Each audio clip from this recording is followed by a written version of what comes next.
I'm Jacqueline Carlisle, and this is Tuskegee Online.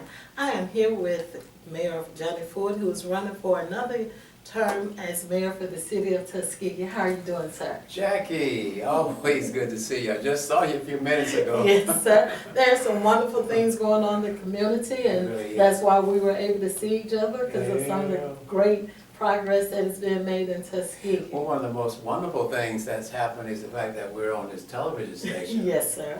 I'm proud of the fact that we were able to negotiate with Charter to get our own public access channel so that we can share information like this in the living rooms of all of our people throughout our city. And that is the greatest part about it, because we need that. Now, the time is coming up for Charter to renew again.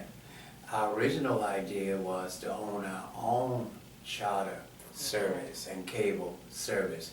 And we can do that, and we're going to look at that for the future. But right now, Charter's all right. Yes, sir. And about the future, why another 4 years? Why another time? Because we're not finished. I had hoped that after 4 years, we could have had Exit 38 developed.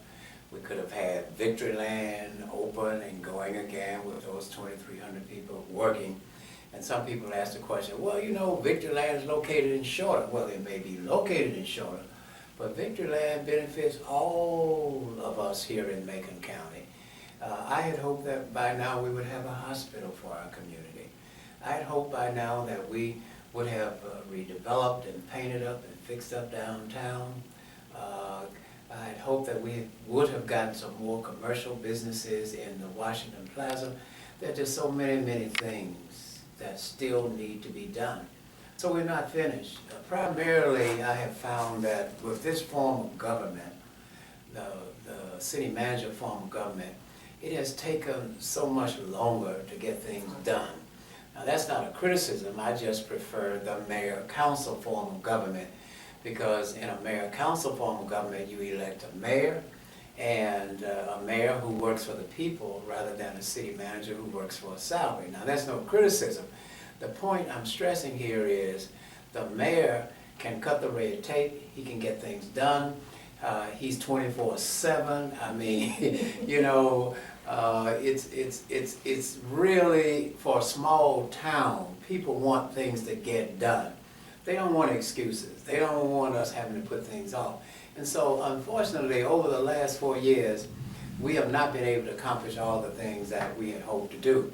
But I am proud of the fact that the things that have been accomplished in this administration, I'm proud that I'm the one who took the initiative. Okay. For example, when we came into office, Tuskegee was on the verge of bankruptcy. Yes, sir. Owed the IRS $3.9 million. They had thrown up their hands in frustration. What did we do? I immediately set up a meeting with the Internal Revenue Service official, went to Montgomery, sat down, looked her in the eye like I'm looking you in the eye, and was very nice to her first, and very professional, and apologized. See? And when I started my career as a public official with the U.S. Department of Justice, so I know how to deal with federal and state officials. And so, first of all, you have to be humble, and you have to, you know, be professional. And so I said, we regret what we have not done in terms of meeting our obligation. Please forgive us, help us. And so that's what they did, Jackie. They forgave us $1.4 million out of that $3.9 million. And then, of course, the rest we were able to put in a bond issue and pay the Internal Revenue Service over, pay them all. Now, people talk about, well, we're going to save the city. Now, that's a clear example of saving the city, because the city is not in bankruptcy. The city now is IRS debt-free, and we're current on all of our taxes and our bills. So that's the first initiative. Then secondly, look at Exit 38. You know how long we've been working on that. Yes, sir. And it has been some people in government who really have just made it difficult to get things done, Okay. rather than concentrate on getting it done. At Exit 38, we're going to have a nice hotel. We're going to have a nice 24/7 service station and truck stop. You know, if you run out of gas at midnight, you're in trouble here in the city of Tuskegee. But more important than that, it will bring bus service back to our city, a huddle house, and just several other businesses. Joe Turnham has done a great job. He was recently at the national meeting and showed them the information about Exit 38 and its potential, and others are just lined up.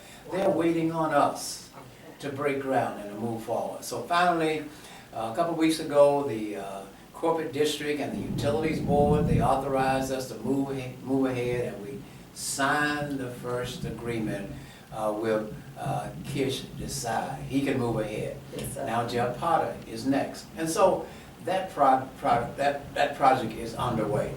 Right near you, now you know how bad we need health care. You know Yes. that. If you get Yes. sick in this town, you're in trouble. Yes, sir. And no one can say that we don't have sense enough to have a hospital. Booker T. Washington built a hospital in 1913, Johnny Andrew Hospital. And it would still be here, but they overbuilt. You know, we had the small John A. for years, and then they built a 150-room capacity. Well, our community just couldn't sustain that. And so the hospital was closed by Dr. Pate because he had to look out for the university. It was not his responsibility to provide a hospital for the community, even though Booker T. Washington did. But the point is, it's our responsibility now. Thank goodness I have some help. I have Wayne Rowe, who just built a new temporary facility. I was there today. I needed some aspirins or something, and I was able to get it right there in the pharmacy, and people can go to it's a federally qualified health center, Jackie. What does that mean? It means that you can get your medicine at a very, very reasonable rate. It also means that they cannot turn you around. You know, many people don't have money to go to the doctor. Yes, they have to make a decision. You should not have President Obama, when he says affordable and accessible health care, that's what he means. And so this federally qualified health center is now open. And right next to it, he's going to build a new $3 million permanent federally qualified health center. And just today I responded to the people at the UAB and St. Vincent's Hospital about the feasibility for the hospital, because right next to it will be a 20 to 21 bed hospital. Not a big hospital, but a hospital that, one, will allow our children to be born again right here in Tuskegee at home. And then secondly, it will save lives, because we've lost too many people in ambulances. Yes, we have, especially going to and from. Welcome back, Mayor. It's been a pleasure talking with you and getting your ideas of what is going on. You know that the city was sued, Yes. and along with the utility board, Yes. our monies are tight. How are you planning on for the next 4 years or the next administration to combat that? Well, first of all, being sued goes with the territory. Yes, sir. Unfortunately, many of these suits we've found against the city have been frivolous. We believe that this suit has no grounds, but you have a local judge who has made up his mind, and he has indicated that the 5%, in his opinion, is not allowable. So it means that this judge, he has said that it's not allowable, it's illegal, yet he is still collecting it. The utilities board is still collecting it, and thank goodness the utilities board has now voted to take it off of the citizens' bill, but they will now pay it out of the central administration, out of the overall budget, which is what I had always proposed all along, that franchise fee be paid out of administration. It was Mark Ennis who chose to put the 5% franchise on the customer's bill, not me, not the utilities board even. Mark Ennis did that. It's interesting, people will blame me for everything, but when they look at someone else who did it, they will not blame them. Everyone who knows who Mark Ennis was, well, that's who did it. But the point is, we have a lawsuit. What we have to do is just stay in court. I'm convinced that with the help of the Alabama League of Municipalities, which is the voice of all the cities of Alabama, they agree with us that the city does have the right to collect 5%. It can either be in a franchise fee, or it can be a license tax or business tax, whatever. Yes, sir. 5% is a reasonable figure. but it should not be placed on the customer's bill. It should come out of the Utilities Board administration. And I am so happy that the Utilities Board has finally at least taken it off, but it is still being collected. Now, many citizens want to know, when am I going to get my refund? When am I going to get my refund? What the citizens need to know is I would love to see everyone get a refund, but I'm not holding that up. I'm not on the Utilities Board now, as Yes, you know. sir. Yes, sir. And when I was chairman of the Utilities Board for 2 years, I'm proud of the fact that, so let me just answer your question. The question is, how are we going to deal with this lawsuit? Yes, sir. We're going to work our way through court. Yes, sir. And then if finally the Utilities Board finds that it has to pay something back, then it will have to make a financial decision in terms of how it's going to get the money Yes, sir. to do that. Now, Yes. by not having that franchise fee coming in, the 5% but 3%, how is it going to affect the city and what you all can do for the next 4 years? It means that the city of Tuskegee, number one, we have to tighten our belts. Yes, sir.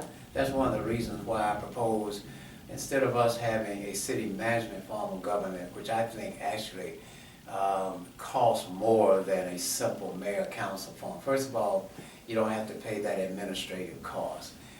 You elect a mayor who's an administrator. Any mayor who's worth his salt can run a city. Yes, sir. And, you know, as opposed to paying someone $100,000, $75,000, $100,000, you pay the mayor $25,000 or nothing if you don't want to. It doesn't make any difference. But the point is, my administration, my background is, first of all, 40 years of administration, and I also have a master's degree in public administration. Okay. So I'm trained, that's my profession. I could run this city blindfold. I mean, it's just, so it means you have to cut back, and you have to tighten up, and you have to find ways to do things less expensive. But most of all, you have to go and get money. You have to go, you get federal grants, state grants. You can't sit back and wait for the state to give you anything.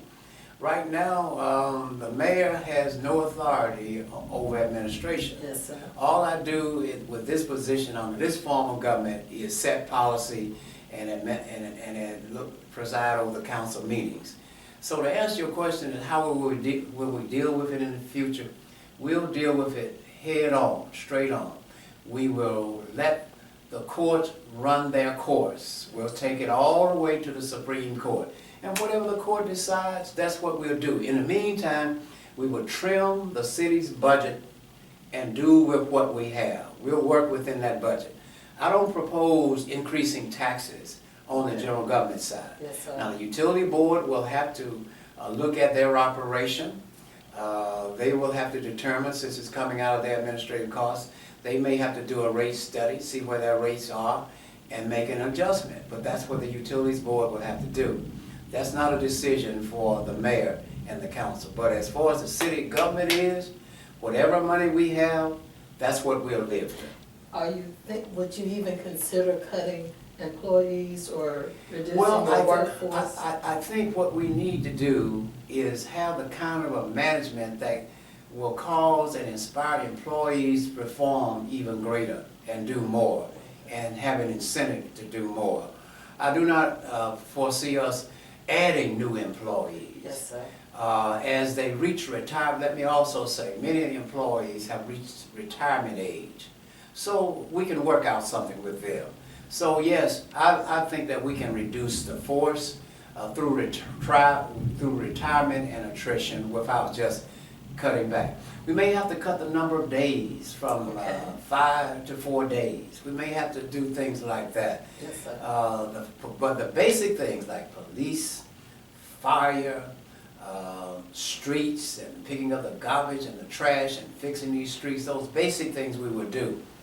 I'm convinced that I will be able to find money from the state and federal sources to help supplement the operation of our government. Okay, that was the other question that I had. Yeah. With the lack of monies, it's going to be hard to do some of the streets, some of the Sure. basic things, and what would you do? There's How would you all come back? kinds of money available for community development, public works, infrastructure development. That's one of the reasons why I'm working so hard to support Hillary Clinton as the next president.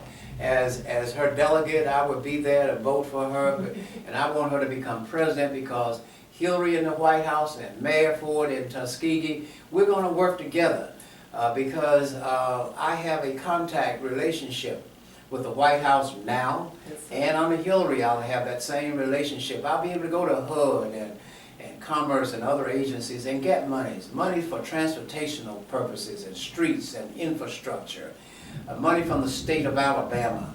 The governor's office just set up an Office of Minority Affairs, ADECA. So the mayor under a mayor-council form of government is free to go and do all of these things as well as administer and make sure that the money is spent the way that it should be spent and to get more mileage out of the dollars that you do have. Okay. And with my experience, we can get that done.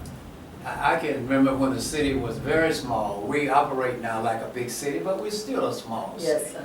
But to answer your question, one, the lawsuits, we'll just face them. We will survive. Some people like to say, well, we got to save Tuskegee. Well, Tuskegee is going under.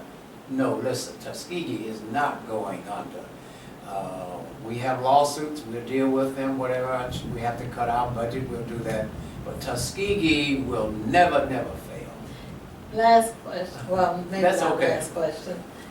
There's a chance that we'll have a different council. Sure, that's fine. I hope we do. Are you? No reflection. Because quite frankly, I have not been able to, the majority of this council has, in my opinion, taken actions to try to slow things up. They have taken actions to try to make me look bad. It's not about me, it's about the people. The people want services. Some of these things, like for example, there were members on the council who did not support urgent care. Yes. How can you not be for urgent care, which leads to ultimately a hospital for this community? The Exit 38 project, we had to go through all kinds of hassles to get to where we are to this particular point. So the point I'm stressing here is we need a working council. This council has not one working committee. Now, who ever heard of a council that does not have a working committee? I suggested to them. We've had 3 city managers since I've been here. None of these city managers, no reflections, have believed in the council working committee. Because why? It means that gives them total responsibility and authority. Because when you have working council committees, those committees work, they come up with recommendations to the council, the full council, and you get things done. Plus, a working committee means that you got to do more than just draw a salary and show up 2 times a month. You know, I have had complaints from council members on this council member, oh, Mr. Mayor, you're calling too many meetings. We're meeting too much. Well, you have to get things done. So I am hopeful that we do have a new council. I mean, obviously, it's pretty clear. Council Lady Whitehead is an example, a lady who's been willing to work. But other than that, I just can't say, I'm hopeful that we have some new changes on this council. I want a council that will work with the mayor, not against the mayor, so that we can move forward. We've got to develop Exit 38, we've got to redevelop downtown, we've got to fix these streets, we've got to make sure police protection, protection and fighting crime is very important in our city, a small town. And we got to do a better job of that. They do a great job now. Fire protection we want to improve. I want the VA hospital to work with them to see if we can't get their fire service, because that would help our insurance rate. Yes, sir. All of these things are things that we're working on. I know that Tuskegee's better days are ahead of it. We are the pride of the swift-growing South because we are the home of Tuskegee University. That's why I worked so hard to build that bridge between town and gown. Dr. Johnson, the president, and the board of trustees, we're going to work closely with them. I'm going to fight to support our VA hospital. Yes, I'm going to continue to work to promote the Tuskegee Airmen National Historic Site, and I'm working hard to get the VA declared as a Tuskegee National Park Site as well. Then we will have 3. We'll have the Tuskegee Institute National Park Site, the Tuskegee Airmen National Park Site, and the VA National Park site, giving us one of the few towns in America that would have three. So as you can see, because of our history, we're going to promote this city as a tourist attraction. The Multicultural Center downtown and all of the other history of our Native Americans and European Americans, we have a lot to be proud of, and we're going to move this city forward, creating jobs for this people, fixing the streets, working with the utilities board. See if we get Victory Land back. That's people ask him, well, the utility rates are too high. Well, one of the ways you can get the utility rates down is to get Victory Land back. Why? Because it was a $2.5 million customer. And you get them back, then they can be more reasonable to the rest of the customers. Yes, so all of these things are in the works. I'm running because the job is not done yet. And there's no one on this council has convinced me that they can do a better job or will work any harder than I will to serve this city and move this city forward. We're going to work with Hillary as our next president and yours truly as mayor to move Tuskegee and the nation forward. And we thank you for that, Mayor Ford. All right.